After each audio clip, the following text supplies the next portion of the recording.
Tentunya di 2016 ini kita harapkan penyerapan anggaran itu akan bisa lebih baik, khususnya di kuartal pertama ini, sehingga kita harapkan peran pemerintah sebagai counter cyclical dalam ekonomi itu bisa berjalan. Kemudian juga beberapa leading indicator yang kami lihat, apakah itu business tendency index, jadi tendensi dari para pebisnis untuk melakukan aktivitasnya, itu trennya sudah mulai naik. Kemudian consumer confidence index-nya juga mulai naik.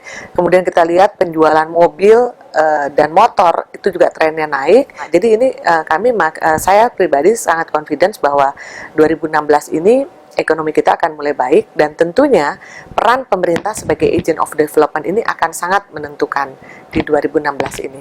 Lagi-lagi saya optimis, apalagi kalau belanja pemerintah, khususnya belanja modal ini bisa dilakukan secara efisien, sehingga bagi saya dari sisi persaingan usaha, nah kita bisa berkontribusi bagaimana mendorong efisiensi dari belanja-belanja itu.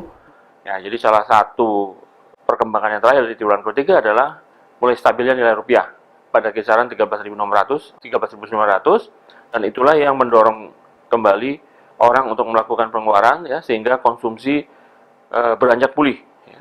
Sehingga pertumbuhan di tahun 2016 diperkirakan akan lebih tinggi dari 5%. Ya, harapan kita bisa mencapai pertumbuhan 5,1 sampai 5,3% di tahun 2016. Memasuki tahun 2016 ini kita bisa merasakan dari dunia usaha bahwa optimisme itu sangat tinggi. Kenapa? Karena dengan beberapa kebijakan paket pemerintah dan juga dengan pencapaian-pencapaian yang ada, kita merasakan bahwa tahun 2016 ini akan jauh lebih baik daripada tahun 2015 yang memang merupakan tahun yang penuh dengan tantangan pada tahun 2015 ini. Saya kira kita harus optimis dengan kondisi ekonomi Indonesia tahun 2016 ini karena pemerintah meyakinkan kita bahwa belanja infrastruktur akan digenjot. Nah, belanja infrastruktur itu akan memunculkan multiplier effect ekonomi yang sangat besar, misalnya penyerapan tenaga kerja, kemudian menarik investasi, sebab infrastruktur akan mendorong investasi masuk ke Indonesia, dan investasi itu pasti akan menggerakkan ekonomi kita.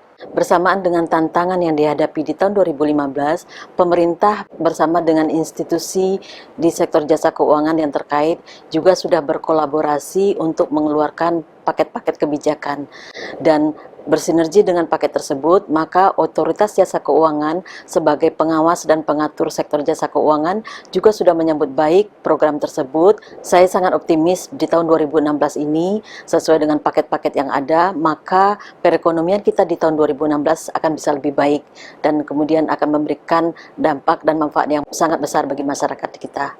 Kami dari Bank Indonesia melihat bahwa outlook untuk perekonomian Indonesia di tahun 2016 ini dan selanjutnya itu akan lebih baik.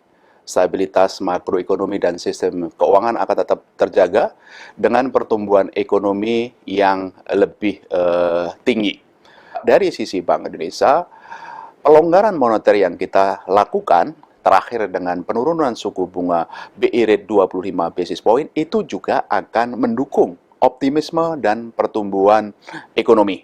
Intinya Kementerian Keuangan berkomitmen agar pelaksanaan APBN 2016 bisa berjalan lebih baik, baik dari sisi penerimaan, dari sisi belanja maupun sisi pembiayaan. Dan yang lebih penting lagi, kita juga berharap APBN yang lebih baik ini bisa memberikan dampak pertumbuhan ekonomi yang lebih kuat, sehingga kinerja perekonomian kita 2016 insya Allah lebih baik dari 2015. Ekonomi Indonesia tahun 2016 akan tumbuh lebih baik. Investasi di bidang infrastruktur, di bidang industri sudah mulai terlihat hasilnya. Demikian juga anggaran pemerintah, belanja modal dan belanja barang sudah mulai berjalan lebih cepat dibanding tahun sebelumnya. Di bidang ekspor yang Indonesia pada tahun ini akan mengkonsolidasikan upaya mencari market baru. Oleh karena itu, dengan semua gabungan itu, ditambah tentu saja perubahan kebijakan atau penyempurnaan paket-paket kebijakan, saya percaya bahwa ekonomi Indonesia akan lebih baik pada tahun 2016.